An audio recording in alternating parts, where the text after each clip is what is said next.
महिलाओं का सारा काम शुरू ही झाड़ू पोछे से होता है, उसी तरह मेरा काम शुरू ही झाड़ू पोछे से होता है। ये मेरे फ्लैट का बालकनी है। मैं हूँ तो झारखंड से, जहाँ एक पूरा घर मिलता है शादी के बाद, लेकिन रहती हूँ अपने पति के साथ महाराष्ट्र में।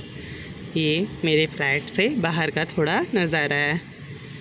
यहाँ एक चीज़ नहीं मिलता, वो धूप नहीं मिलती जो हमारे आंगन में आती है, वो खेलने की जगह नहीं मिलती जो हमारे घर के बच्चे बाहर खेलते हैं।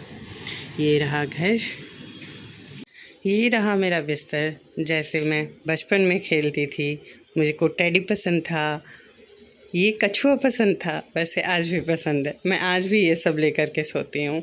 ये मेरा बेड है, जो कि एक 1 BHK फ्लैट में मैं रहती हूँ। ज़्यादा बड़ा नहीं, छोटा सा, क्योंकि यहाँ पे फ्लैट बहुत महंगे हैं महाराष्ट्र में। यहाँ लोग कम और गाड़ियाँ ज़्यादा दिखती हैं, घर ज़्यादा और इंसानों की संख्या कम दिखती है।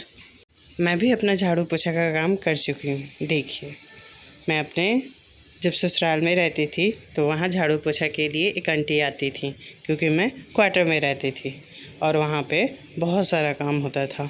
मगर यहाँ एक छोटा सा फ्लैट है, कुछ काम गिने चुने होते हैं, तो झाड़ू कर ली, पोछा कर ली। अब जा रही हूँ नाश्ता बनाने। ये जो मोबाइल में दिखाता है ना कि सोडा और नींबू से कालापन छूट जाता है, सारा फेक है, मत कीजिएगा। देखिए, मैंने भी रात को किया था ट्राई और अभी इसको साफ़ किया जा रहा है, लेकिन अभी तक ये साफ़ हुआ नहीं है। छूट रहा है, बट आसानी से नहीं छूट रहा है। मैंने रात भर इसको नींबू और सोडे में भिगो के रखा था, वो भी कहाँ से देख करके, यूट्यूब से देख करके। तो अगर आप भी ट्राई करना चाहते हैं तो सोच समझ के ट्राई कीजिएगा, क्योंकि इससे सिर्फ और सिर्फ सोडे की बर्बादी होगी, नींबू की बर्बादी होगी और मिलना कुछ नहीं रहेगा। इससे बढ़िया आप कोई केमिकल ले आइए और इसको यूज़ कर लीजिए। इससे बढ़िया कोई भी उपाय नहीं है। जब मैं यहाँ आई थी तो ये गैस हम लोग को यहीं मिला था, इस फ्लैट के साथ ही, और उस टाइम इसकी दशा बहुत ख़राब थी, पूरा काला पड़ा हुआ था। अगर हम लोग अपने घर में रहते तो शायद इसको फेंक देते, मगर यहाँ किसी और का सामान है, इसलिए इसको अच्छे से रखना पड़ता है। इसलिए इसको बढ़िया से मैंने धोया था, बहुत हद तक छुड़ाया था। अभी तो बहुत हद तक मैंने इसको साफ़ किया है, अभी भी इसकी सफाई चल रही है। हमारे यहाँ फ्रिज नहीं है, इसलिए देसी जुगाड़ सबसे अच्छा जुगाड़। झारखंड वाले ऐसा जानते होंगे कि कपड़ा भिंगा करके सामान पे रख दो तो पड़ा रहता है, वैसा का वैसा ही। देखिए, नींबू जो बर्बाद हो चुका है, और भिंडी जिसकी मैं भुजिया बनाने वाली हूँ। भिंडी ख़राब हो चुकी है क्योंकि इसका 3 दिन हो चुका है और मैं अभी तक इसको बनाई नहीं हूँ। यहाँ सब्ज़ी मैं कम लेती हूँ क्योंकि यहाँ रखने का कोई साधन नहीं है। बड़े शहरों में आपको सब मिलेगा, लेकिन रखने के लिए परिवार नहीं मिलेगा। ये रहा मेरा पूजा स्थान, जो कि छोटे छोटे सामान से सजाया गया है। इसमें मेरी देवी देवता हैं और ये घर है मेरा, जो कि झाड़ू पोछा लग चुका है। इनमें इसमें मेरे पति काम करते हैं, ये उनका सिस्टम है। हमारे झारखंड में अगर ऐसे कोई काम करता है तो लोग बोलते हैं कि कुछ ना काम कर रहे लो, बस टीवी देखे तो।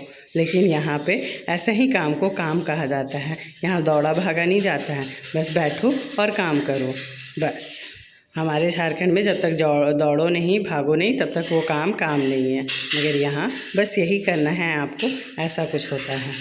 फ्रिज नहीं रहने की वजह से इतनी भिंडी ख़राब हो गई। एक तो पाव भर लेती हूँ, उसमें भी ख़राब हो जाती है। ये रहा, इतना है, इसका मैं मसाला भिंडी बनाऊँगी।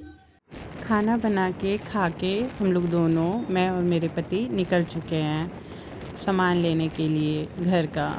ऐसे तो मुझे वहाँ अपने ससुराल में टेंशन नहीं होती थी, क्योंकि वहाँ मम्मी जी और पापा जी दोनों ही सारा सामान ला के घर में रख देते थे, तो पता नहीं चलता था। मगर यहाँ हम लोग को खुद करना पड़ता है। और यहाँ आने के बाद मैंने सामान खरीदा, जो कि घर के राशन के लिए ज़रूरी था। बड़े शहरों में आपको सब कुछ मिलेगा, लेकिन माँ बाप नहीं। बड़े शहरों में आपको सब कुछ मिलेगा, लेकिन केयर करने वाला कोई लोग नहीं मिलेगा। अगर आप अपने परिवार के साथ रहते हो तो ठीक है, ताकि घर जाओ तो वो पूछ सके कि आपने खाया कि नहीं खाया, और वरना यहाँ किसी को किसी से मतलब नहीं है। इसके साथ मैं ब्लॉग को एंड करती हूँ।